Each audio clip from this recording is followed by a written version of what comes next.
Hi, welcome, beloveds, to this craniosacral conversation. I'm Caspian. I welcome she, her pronouns, and I identify as a craniosacral practitioner, meaning that I'm someone who just practices again and again how body lives relationships so I can understand internal and external relationships.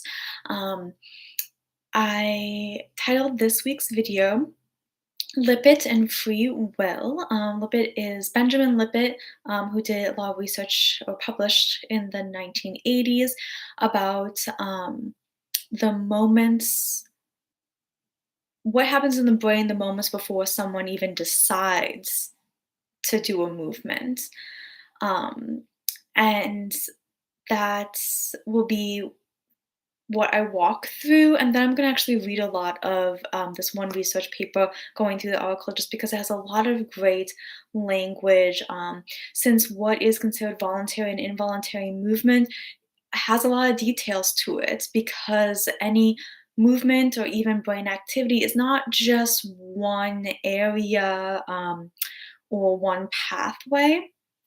And so let me first just kind of walk through the experiment and then get into how this can show up in our craniosacral sessions and our own lives, living with bodies, and how this can affect society structuring as well as how we view ourselves and each other.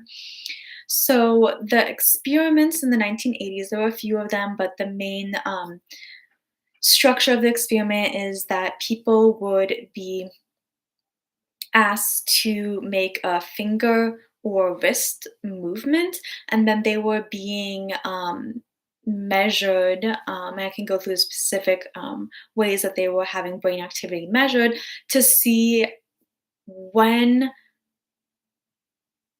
in the brain the decision to move came into awareness.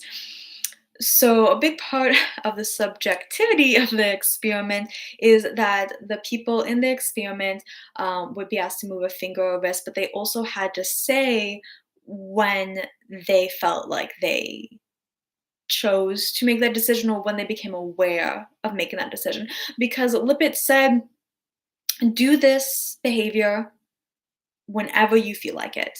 And the subjects in the study were supposed to say, and sometimes it was with like a clock, I believe, or a point on a circle, which is kind of like a clock.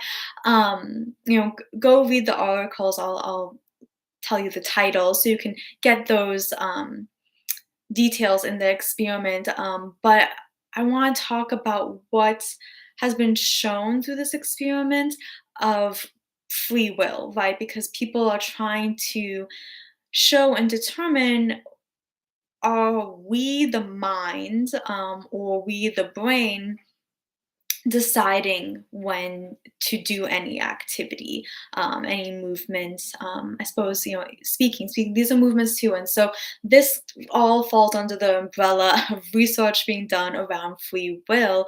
But people have questioned this study a lot.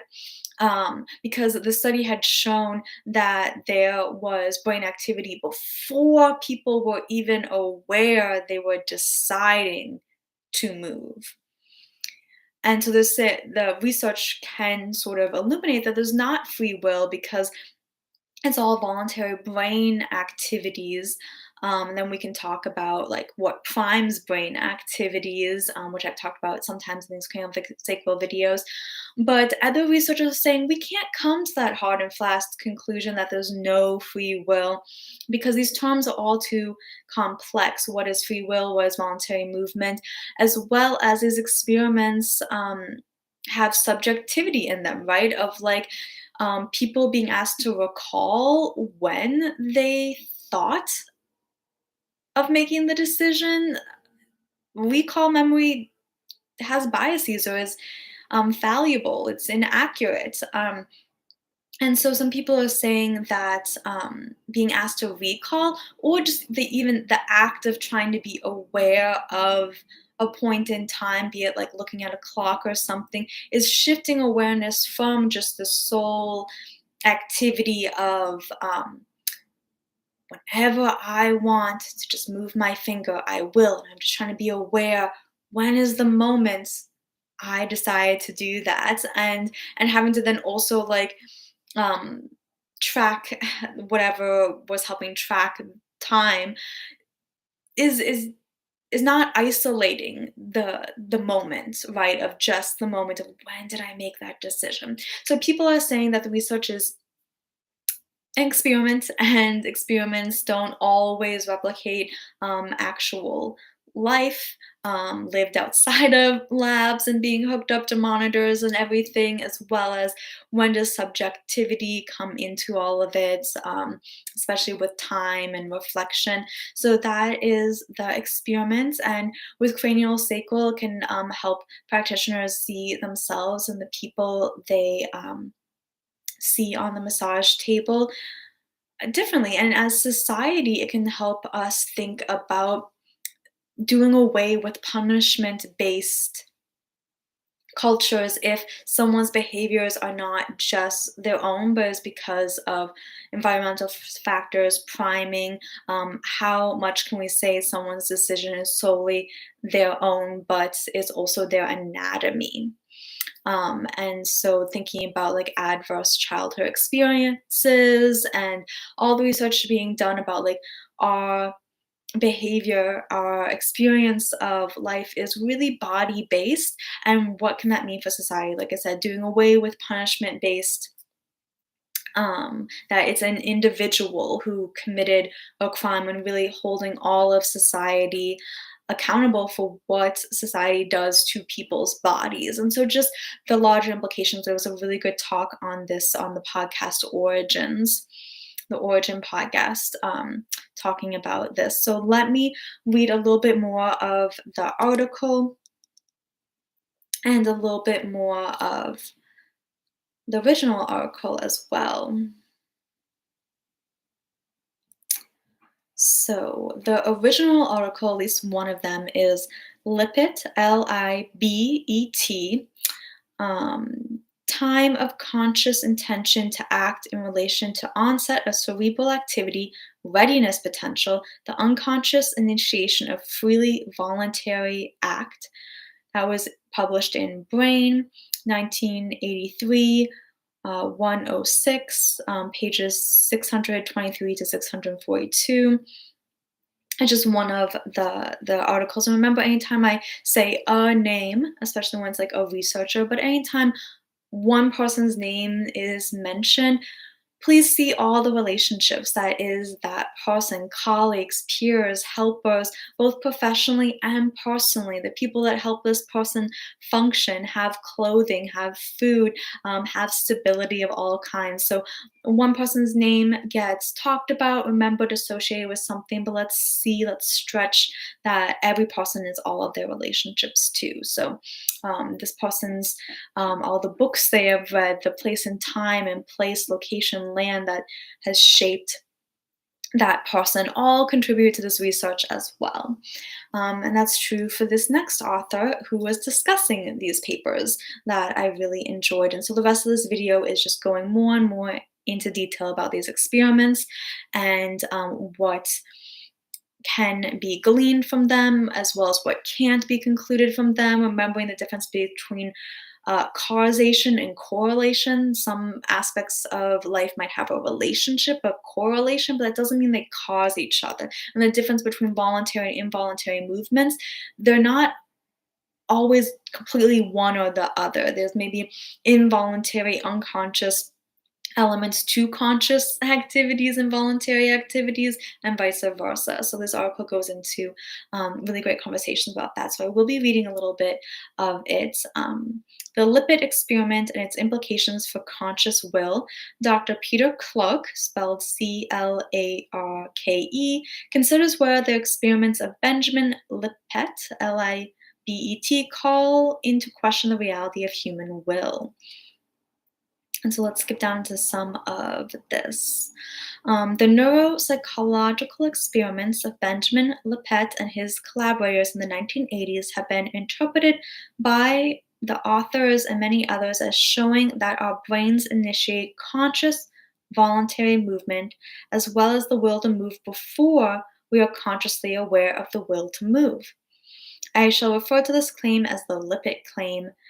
It is controversial, but if valid, would have important implications for our understanding of how the mind relates to brain and the role of consciousness. So the mind-brain relationship and the Libet claim. Let's see. It is generally accepted that the electrical activity of our brains underlies our conscious thought, including our decision making. So great. Oh, so I remember I skipped to a part that I really liked.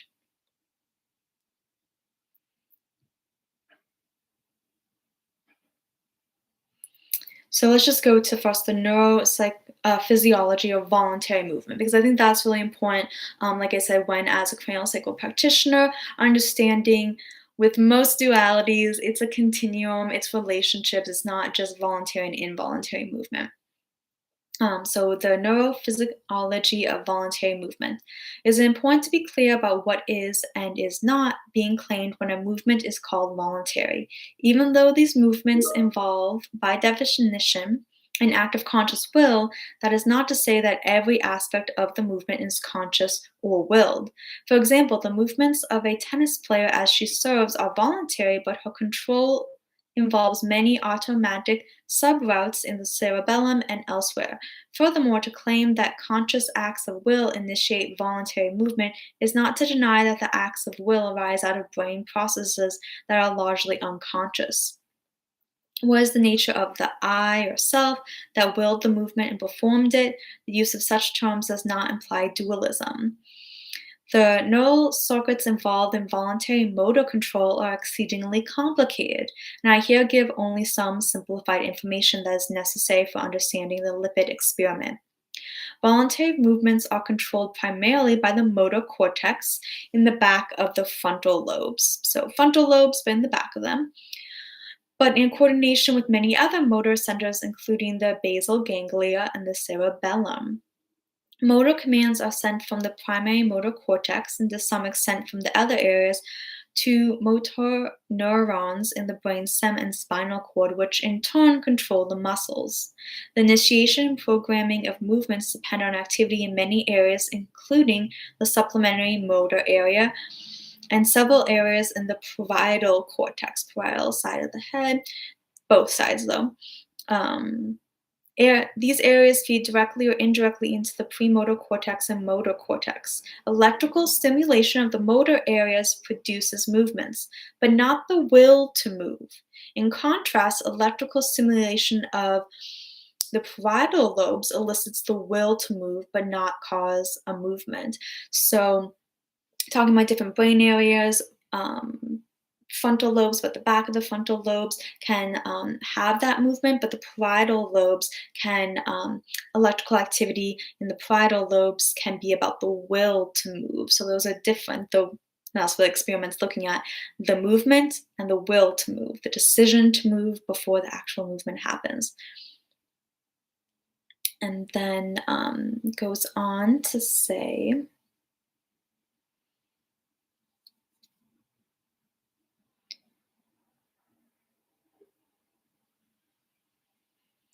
okay, an important background to the Libet experiment was the discovery in the 1960s that before people make a voluntary movement, there is a slow buildup of electrical potential measured from the skull over the motor cortex, beginning as much as a second earlier for simple movements and even longer for complex series of movements. This electrical charge is called the readiness potential.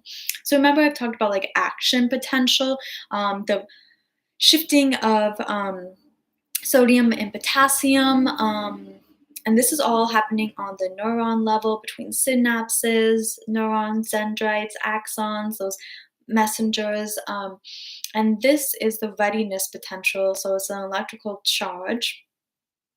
So a little different, but similar when like thinking about like this build up threshold. After threshold, there's a release of activity. Libet was interested in the relative timing of the readiness potential compared with the movement and the conscious decision to move. He therefore asked his experimental subjects to perform simple movements, in most cases the flexion of a finger or wrist, to estimate the time of conscious awareness of the urge or will to decide to move, which is called W, the will or decision to move, by reporting the position of a spot moving in a circle on an oscilloscope screen. They were told to perform the movement whenever they felt like doing so and to pay close attention to the time when they were first aware of the urge to move. He also recorded the readiness potential by electroencephalography, and the time of the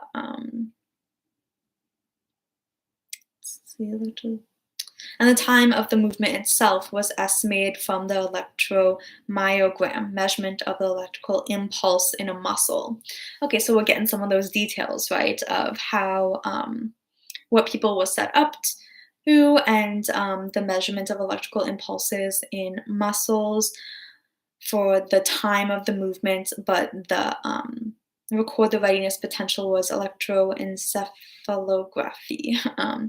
So Libet found that time W, when people became aware of their will, their desire to move, Libet found that time W came only about 200 milliseconds before the movement, whereas the readiness potential began much earlier. So readiness potential is electrical activity in the brain happening before 550 milliseconds before the movement, but that means some 300 milliseconds before people even were aware that they wanted to move. So they were able to graph the electrical activities happening right before, and someone is then like, oh, I think I decide to move, and then would move. And so they're saying that this I decided to move, that actually some part of the brain was already getting ready for something, to elicit someone wanting to move. So is that them doing that, or body doing that, or what is the relationship there? So let's continue. So Libet found that time W, when the person said that they wanted to move, came only about 200 milliseconds before the movement, whereas the readiness potential began much earlier, usually about 550 milliseconds before the movement. The fact that the change in brain potential occurred before the conscious decision was interpreted by Libet and by many commentators to imply that our conscious decision to act is not the true cause of the movement. They deduced that conscious will is too slow to make things happen, and that volitional action, voluntary actions, must result from unconscious processes in the brain, not from conscious willing. So interesting when thinking about slowness, right? That our thinking is actually too slow. Things happen quicker than our thinking. Let's see, like do. Hmm. Yeah, it was too slow. This seemed to imply that our intuitive notion of consciousness, conscious will must be an illusion. But so here's how that's not completely the whole story. There appeared to be a small loophole in that Libet's subjects still had the power to veto a movement. Oh, yeah, so he found, and this is interesting, that people were able to stop a movement, to veto a movement. So maybe that there's actually free will in the stopping of a movement before it happens, and so that there's free will there. So that is an interesting part of all of it.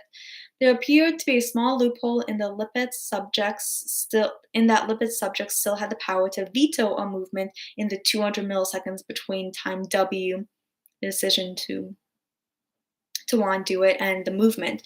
He therefore argued that even though the initiation of the movement was not the result of conscious will, its vetoing was, so deciding to stop it. But I'm like, I guess they are still hooked up, so there would maybe be other brain activity being measured, but it's like, okay, so the initial thought to move, not free will, but the ability to stop that movement, free will.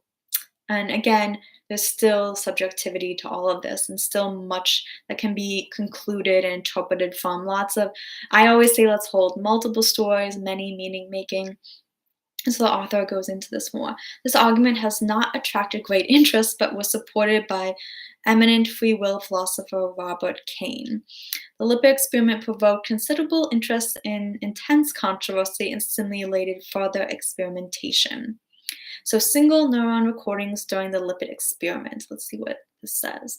It is rarely possible to record from single neurons in the brain of humans, but this can occasionally be done in people who have epilepsy, using electrodes that have been implanted to locate the zones that cause seizures.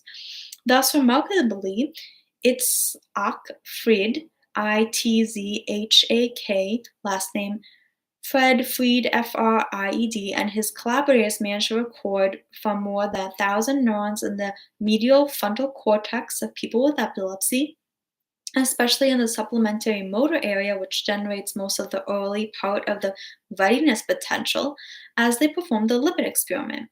It was found that a few neurons changed their firing rate by an increase or a decrease almost 1.5 seconds before time W, which is the will, the decision to do it, and more neurons did so over the following 1.5 seconds, with about 25% of the neurons firing several tenths of a second before W. So this is someone repeating the experiment and seeing what individual neurons are firing, how many are firing before this decision. So another way, this is marking down another way that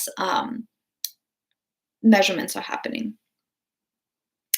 The authors conclude that their findings support the view that the experiment of will emerges as the culmination of premotor activity starting several hundreds of milliseconds before awareness. So again, documenting motor activity in the brain before awareness of this happening.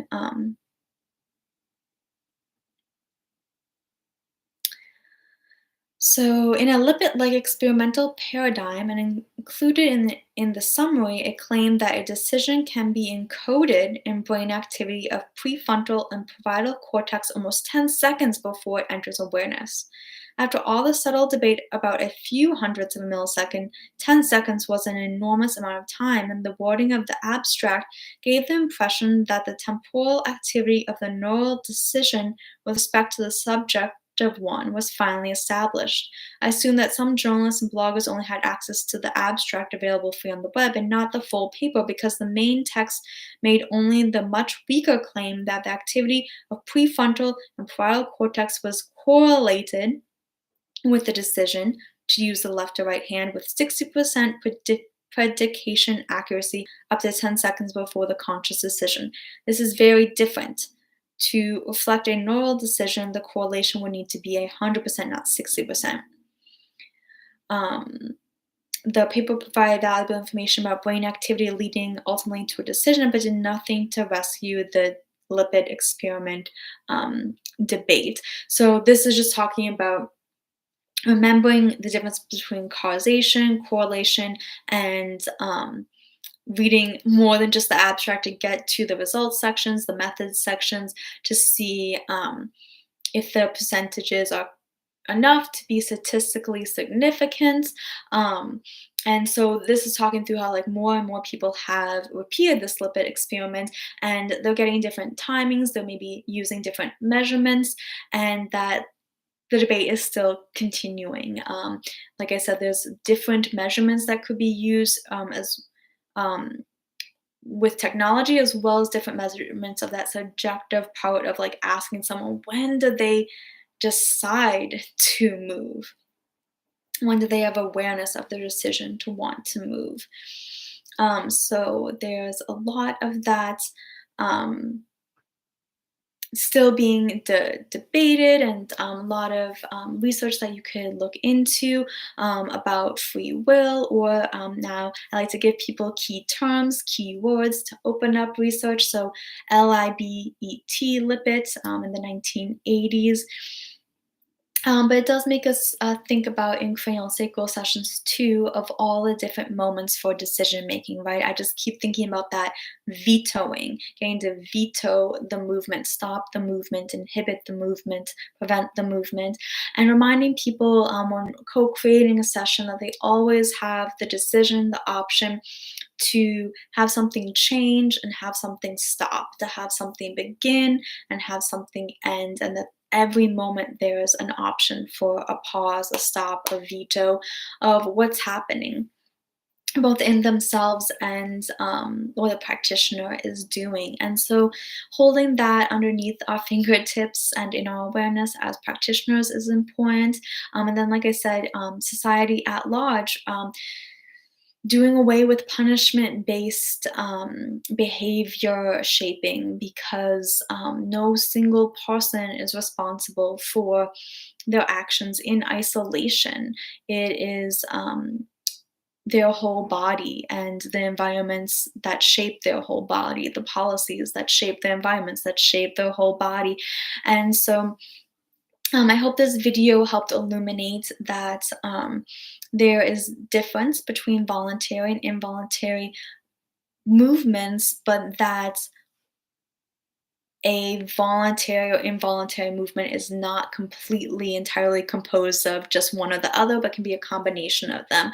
Like I said, a movement first has to have the decision to move, and that can spark in different areas of the brain, difference between the motor part of the frontal cortex, the difference between the parietals, which have the will, the decision, the motor frontal part being the actual movement, and that those are different parts happening, that brain activity, awareness of decision making, and movement are all different stages. And it makes me think about multiple sclerosis, where those messages can get tripped up, where the myelin sheath is being attacked by the body itself, or taken away by the body. So people who have multiple sclerosis have different symptoms because of different areas of the brain that the myelin sheath is being removed by body,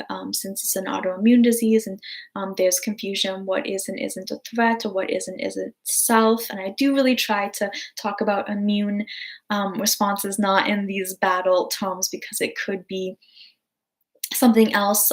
In the book Science of the Sacred, they talk a lot about how certain responses, they give the example of cancer, could have originally started from potential supportive responses. And maybe this was in the Anatomy of Injustice, Inflamed, the Anatomy of Injustice, and Deep Medicine. So either of those books, I believe they're talking about like how cancer at some point could have been an adaptive response, but again, when living in a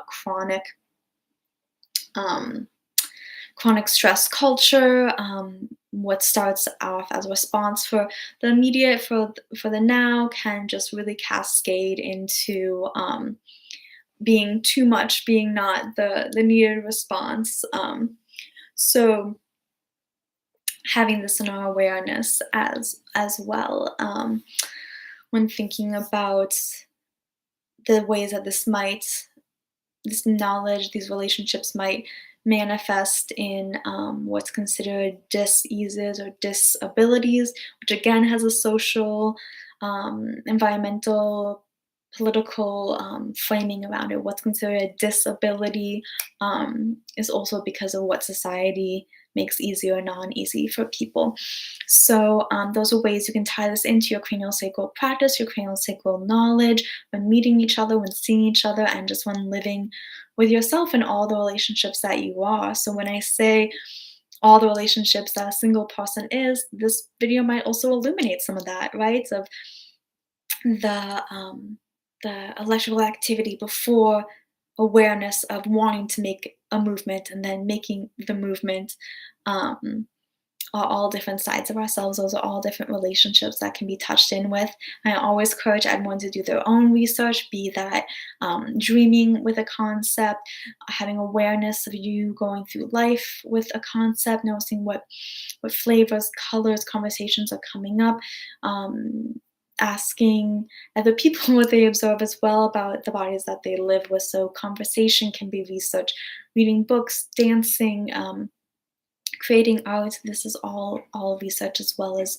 reading academic papers. So you live with the body you live with. You're your own best expert on that body that you live with, that came through with you.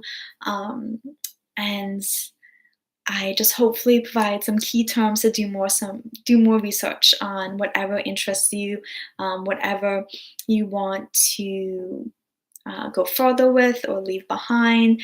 Engage with what resonates with you, leave what doesn't, integrate, digest what resonates with you, leave what doesn't, or pick something up maybe for someone else you might meet later in life. So hopefully some of these key terms, some of these ideas can help with that for all of us living in bodies, being in relationship with bodies, as well as those of us who are practitioners that have touch-based practices. So remember, thoughts can be slower than other activities. So hold space for every part of a person to fully arrive when a decision is being offered. I think that's another key part of all of this is that thoughts are slower than some other parts of ourselves. So make sure to allow someone to fully arrive into the moment, into the session, that all parts of them can catch up to that this is happening right now, or that a question was being asked. Allow time for every part of self to understand that question and then respond to that question as a whole, being a whole expression of life energy, a whole relationship body can respond to a question, a moment, a happening. So thank you so much for listening. I hope this week feels like your favorite song is dancing alongside you. Thanks for staying with me as I read directly from my phone. And so for community updates, it's still so important to be calling elected officials and calling for a ceasefire in Gaza, calling an end to the occupation in Gaza, allowing humanitarian aid to get into the people of Palestine. And there's also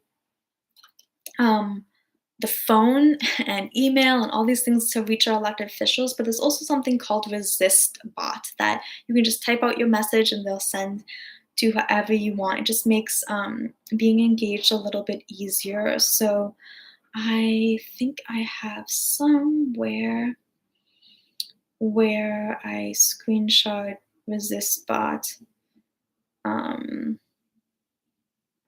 so I can.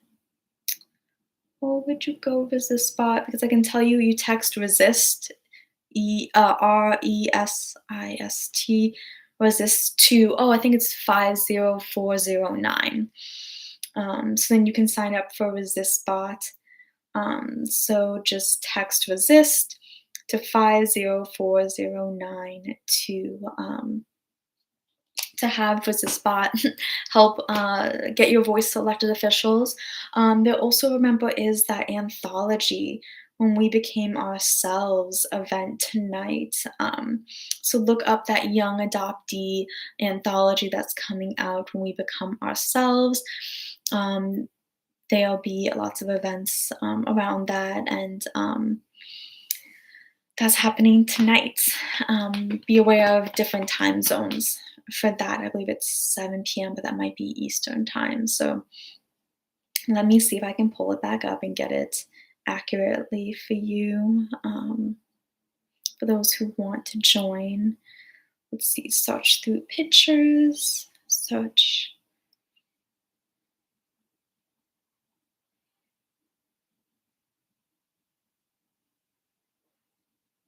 When We Become Ours, a young adult adoptee anthology. So that will be virtual 7 p.m. Eastern time. Loyaltybookstores.com/hours can be a way to access the event. Loyaltybookstores.com/hours. When We Become Ours, 7 p.m. Eastern time. That's virtual. If you'd like to join that event. So thank you so much, and I hope this week feels like your favorite song is dancing alongside you. Thank you for being the gifts that you are. I hope that everybody everywhere has access to the encouragement and resources to be, share, feel, nourish the gifts that you are, and then the gifts that we are together. Thank you so much. Until next week.